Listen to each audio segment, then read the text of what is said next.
ఇది పక్క రాష్ట్రాల్లో చూసుకోండి, అక్కడే గొడవ నడుస్తుంది. పెట్టిన 2 రాష్ట్రాలు మైనస్ అయింది.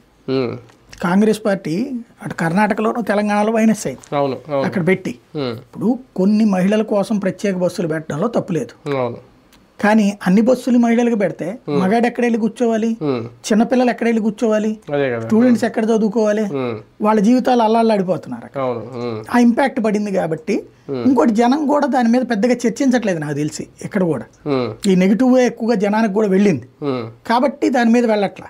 కానీ నెలకు 1500 దాని మీద మాత్రం ఎక్స్పెక్టేషన్ ఉంది జనానికి, ప్రతి మహిళ కూడా ఆశిస్తుంది. ఇదివరకు జగన్ 18,000 వేసాడు. జగన్ హయాంలో ఓ రకంగా చెప్పాలంటే అమ్మ ఒడి ఓ 15,000, సరే ఒక ఏడాది 1000 తగ్గించచ్చు, 2 ఏడాది 2,000 తగ్గించచ్చు, కానీ 13,000 రూపాయలు లెక్క వేసుకోండి, 13,000. డ్వాక్రా రుణమాఫీ మినిమం 10,000 నుంచి మాక్సిమం 50,000 ఇచ్చాడు.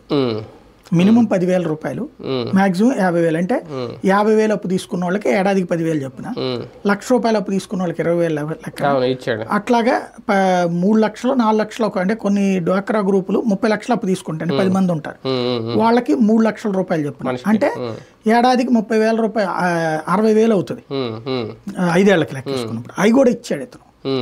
ఆ విధంగా అతని హయాంలో అవి ఒకటి డబ్బులు వచ్చినాయి డ్వాక్రా రుణమాఫీ. మూడోది వచ్చేటప్పటికి దాని పేరేంటిది, చేయూత